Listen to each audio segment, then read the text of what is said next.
My favorite Kisi meals, chinsaga, risosa, but rugby was the #1 sport that I played in. I'm actually a transformational life coach. Everything is political.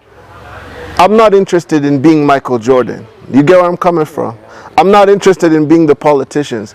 I'm passionate of raising up leaders, and some of them will be politicians who will have certain values, certain character, a heart of service, and then sending them out. NYACHAE wase, listen, I want to share with you, there is nothing that can stop you from living your destiny. I'm not just saying that to motivate you. I'm saying that because that's already inside of you. East or west, home is the best. That's what the wise men say. So today I'm joined by the one and only Coach Deuce. What's going on? From the US, manze. Yes, sir.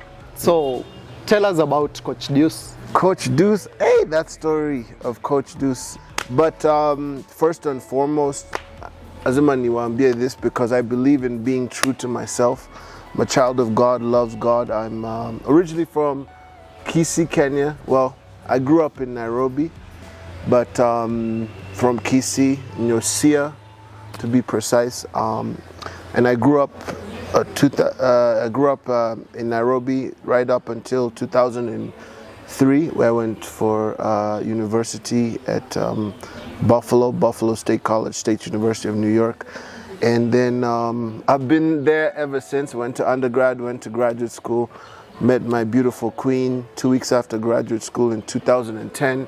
We got married, and then we began our lives as married, people, and for me as you could say Kenyan American. So maybe Deuce, just to cut you short, yeah, maybe tell us about your stay in Kenya, like what's your Kenyan name or stuff, because most people like your name, the one in your ID from government. Your government name, man. So NYANDUSI NYACHAE, that's my real name. Yeah.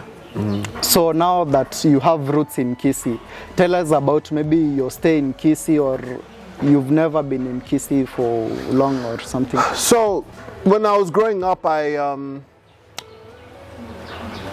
when I was around 4 years old, my parents were divorced, and so my dad raised us up for majority of my years. So during holidays, I would be in Kisii with my grandmother and uncle and other family who are here, and so I really would just go to Nyachai, or maybe I'd come to town with my one other uncle, stay with them, or but I really was not too familiar with much of Kisii. I mean, I knew Keroka, I knew Keroka.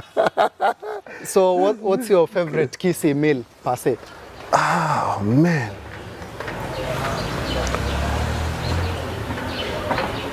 What do you love eating? I love vegetables, but I don't even think it's a Kisii. Okay, my favorite Kisii meal, because my favorite Kenyan meal is chapati, but my favorite Kisii meal is probably vegetables, chinsaga, risosa.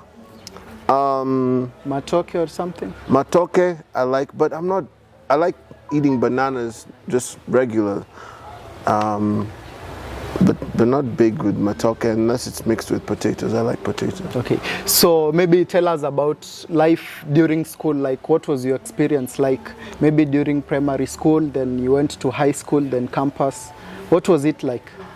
So I grew up in Nairobi. I went to we lived in right near Limuru Road, near the Westlands area, and so I went to a private British school, Peponi Preparatory School, and then I went to Peponi Secondary, which is in Ruiru, and then so I had a very unique school life. I told you my parents were divorced. I was trying to find myself. I felt very uneasy. Wasn't always around my mom, and so there were a lot of challenges. And then because of those challenges, I found myself being very erratic, very all over the place. Plus, I'm also a creative. So That also caused me. So I was that child that people look at as troublemaker, get away, make sure you put everything properly so that he doesn't mess it up. And so with school, you know, a lot of times I really didn't focus on school. The schools were recommending at the time that my dad puts me on medicines known as Ritalin for ADD, attention deficit disorder. The schools had this perception that I had a problem. But, and I'm still going to answer your question, but the interesting thing is, when I was in sport, when I did my sports, which I was really good at, I never had problems with the teacher. When I did music, which is using your creativity, I never had problems with teachers. When I was doing art and design, I never had problems with teachers. But when I was doing those classes that they put, you know, like the English and all of that, they make you sit like you're a soldier. I always had a problem, and so I was uncontrollable. That's when they put, they made me take those medicine. So maybe to cut you short, you talked about sports and stuff. Which sport did you do in your school life? Rugby, hockey, football, cricket, sports ya wazungu. There were a lot of them. But basketball is missing in action. I know, and I'm tall, right? Yeah. And I was very slim at the time. Yeah, I didn't play basketball. Basketball I don't think was big around that time, except around secondary. It was there, it was like pastime. But rugby was the #1 sport that I played. In fact, I was able to be one of the top players in my school. Then when I went to high school, I was the top rugby player in the high schools that we played against. Now, from what I've heard, you are so much into creative stuff. So what course did you pursue now in college level or in university? Every time I answer your questions, there's always going to be a choro because it wasn't a straight line. And the reason why I'm saying this is because when I went to school in undergrad, I went for business. I always wanted to be an entrepreneur. So I took business management. That's all I knew. And but unfortunately, it wasn't. Business management and entrepreneurship are two different things. Every entrepreneur needs a manager, but not every manager is an entrepreneur. So I picked that. But then after undergrad, I went to graduate school for higher education, student affairs. The side that's, you know, there's the professors, and then there's everyone else connected to that, the administration part, higher ed administration. So now let's come to Coach Deuce now. Yeah. What does Coach Deuce do currently? Well, I'm actually a transformational life coach, right? I'm a certified independent life coach. Been blessed to be certified independently under the #1 leadership expert in the world, Dr. John C. Maxwell. So I'm a life coach. I'm also a leadership coach. I help people be able to clarify their sense of purpose, become more confident with themselves, and then be able to live out their lives at a personal, professional, spiritual, and leadership level. And so I have two, so coach, that's where Coach Deuce comes from. I can always tell you how I started, but that's what I do. And I have two companies, Coach Deuce Global, which is more coaching at the individual level. So if you want life coaching, if you want me to help you, be able to get to another level of your life success and purpose and all of that. And then I have another company called NYACHAE Leadership Solutions International, which is a corporate coaching consulting company where I work with organizations, so a university or a company can invite me or invites me to come and do training of personal leadership development with the employees, staff, leaders, executives, and a lot of times what I found is because of my background in higher education, that's where I've been currently I've gotten a lot of my opportunities from. Yeah, so maybe just to spice up what we're talking about, hip hop or R&B? What kind of music do you do? Hip hop. Hip hop. Yeah. Yeah, Sipangingwi. that's what Sipangingwi. every Kenyan, youth assumes of people living in the US, like Yeah. the lifestyle. Yeah. Yeah, so let's come back to now Kisii, your roots in Kisii. So now that, from what I've heard, your dad was political. My granddad. Yeah, My granddad. your granddad. Yeah. So have you ever thought of being political to some point or something? I'm going to confuse you a little bit. Everything is political, right? So I think people have to be political in one way or another, because when it comes to issues, anyone who's not political will be thrown to the side. But I think what you're asking is more so in politics, in the sense of getting into certain positions in government or in within Kisii County, leadership positions, right? Serving your community, right? Yeah. So a lot of people will be surprised. Growing up, I was always around my grandfather. We were very close. I admired his passion to serve people. I saw him one-on-one serving.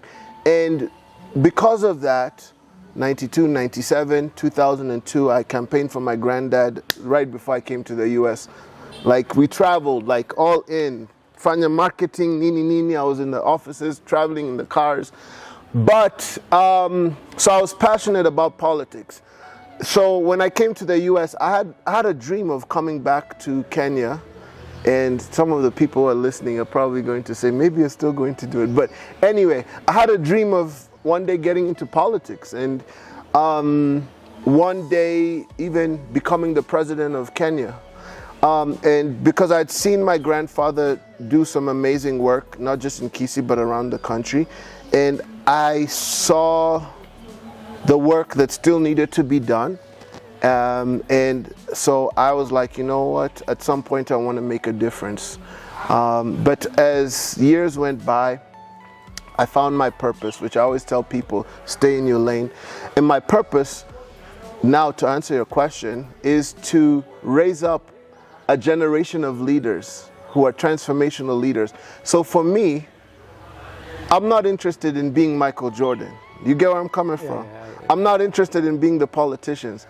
I'm passionate of raising up leaders, and some of them will be politicians who will have certain values, certain character, a heart of service, and then sending them out. And Michael Jordan's coach was Phil Jackson. Here's something I want to share. If you're Michael Jordan, or if you become a politician, and nothing wrong with becoming a politician, as long as you know that's your lane. Michael Jordan, there's only one of them. But if you're a coach, you can multiply many Michael Jordans. True. I love what you do. So what drives you into doing what you do? Like, what gives you the drive? The drive? Yeah, like That's to keep good. pushing. So a couple of things. Number one, I'm an underdog. We didn't get a chance to talk about my whole story, but I'm an underdog. I'm thirsty and passionate about helping the underdog, that person who has been rejected, going through trials and tribulations, people who have been just looked at like, that's a nobody. I thrive off of the people. I always say, bring me the garbage. I will help these. Can I speak in Kiswahili? Ntachonga hawa takataka and they'll become something.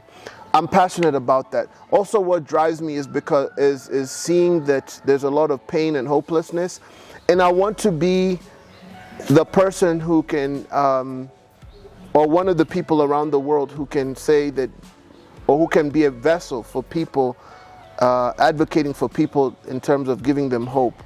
The other thing that drives me is people don't have a voice. People don't have mentors. People don't have someone who says, you know what, let's walk with you. Everybody's concerned about themselves. The people who have succeeded, they're not concerned about coming down the mountain and helping someone else go up. I thrive, like looking at you, looking at other people, I thrive of getting that person and showing them, I don't know everything, but I want you to also see the sweet spot at the top of the mountain. That's what drives me. That's what keeps me up at night. Yeah, so now you're up there telling people, do this, you can do it, keep pushing. So what challenges maybe do you go through in your journey of doing that? In terms of the business, the work, or in terms of my own individual journey? Your individual challenge. Struggling to have people see what I do. right? A lot of people, if not everyone, wants to be successful, but not everyone wants to grow.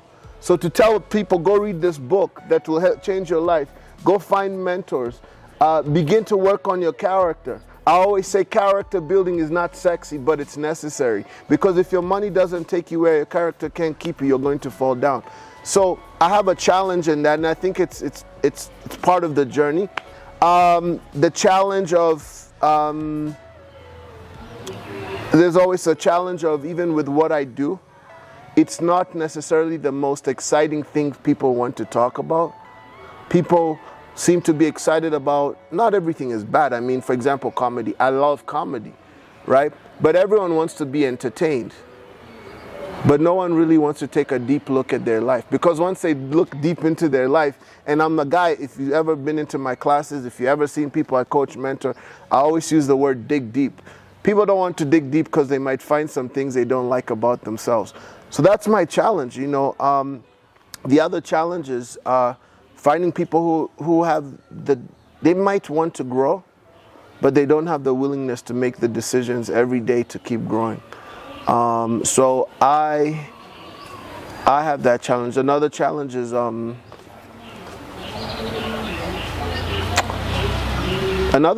also finding the people who are willing to champion with me on this journey. Because some people get intimidated with this journey and helping others. So they may want to grow, but they get afraid of telling other people. Yeah, so maybe during my, my scouting and stuff, I met a YouTube channel linked to you. Wow. What do you do on YouTube? So I'm still growing my YouTube channel. It hasn't grown that much, but the goal of, it's a couple things, but the goal of my YouTube channel is to continue building, is to have another platform for my content whereby I'm helping people become their best selves, confidently live their life purpose, and then make a difference in their sphere of influence. So content related to that, whether it's my teaching content, whether it's events that I've done, whether it's interviews like this, and also unapologetically, I'm also a person of faith. So teaching people practical applications on how to walk with God, from a place of love and not judgment. And then also too, one of the things I've noticed, I've experienced, because we're talking context of Kenya and Kisii, I have also, part of my calling is to raising up leaders, is to empower the youth. That's the term we use in Kenya. But really it's Gen Z, they're called the Gen Z generation, right? My generation is the millennials. Then there's Gen Z, right? That 25 or 26 down, right? That college, university / young professionals age. The Sipangwingwi type. Sipangwingwi, I love those guys. Those are the guys that I love. So, and not just, I also empower guys in the US. So that group, that's the group I want. And I told you that a lot of my passion is the underdog. The Sipangwingwi group have been rejected. They've been told, Nyinyi hamfanyangi vitu muhimu. All you guys do is, I don't know how to explain it. So radicals, anyway, radicals. They're radicals and they just go causing problems. But no, they're actually pretty intelligent, wise people who are waiting for a voice. So I'm hoping, and I have been, a voice for them. Yeah. So maybe as we wind up, we want you to look at that camera, maybe inspire youth out there, as Sipangwingwi type, tell them something. Nyaje wase, listen, I want to share with you, there is nothing that can stop you from living your destiny. I'm not just saying that to motivate you. I'm saying that because that's already inside of you. There is destiny inside of you. And so I want to encourage you and I want to challenge you to make a decision that if there's a dream inside of you, if there's something that you desire to do with your life, maybe business, maybe as a creative, maybe in a future career or profession, maybe you're spiritual like me and you want to get into ministry, go for it. I want to tell you that this world is depending on you. You are the next generation. Don't let anybody put you down. Don't let nothing put you down. And remind yourself that you are going to be your own worst enemy. Make wise decisions. And I'll finish off by saying this. There's a quote that I once heard that changed my life. If you're hard on yourself today, life will be infinitely easier on you tomorrow. So there are a lot of people, a lot of youth who have just said, you know what, screw it, I'll just do whatever. They want success, but they just become comfortable and lazy and complacent, right? But if you make the tough decisions towards your dreams today, 5 years from now, 10 years from now, two things are either going to happen. You're either going to say, I'm glad I did, or I wish I had. Make sure you're the person who says, I'm glad I did. So while everybody's going around doing some things, like there's nothing wrong. I'm not here to judge people who go out and party. But listen, if you want to be a business owner, you can't be partying every single day. If you want to be high in your career, when everybody's done at 5 p.m., you better be going learning something about your career to go to the next level from 6 to 10, right? Go above and beyond. Let me finish with the quote that by Zig Ziglar, one of my greatest role models, the late greatest motivational speaker, has impacted millions, was stages with presidents. He said this. He said that man or woman was designed for accomplishment. You were designed for accomplishment, engineered for success, endowed with the seeds of greatness. That means greatness is inside of you. The question is, are you going to release it to the world? Or are you going to be like the millions of people on the gravesite with their dreams still in them that were waiting to be accomplished? God bless you.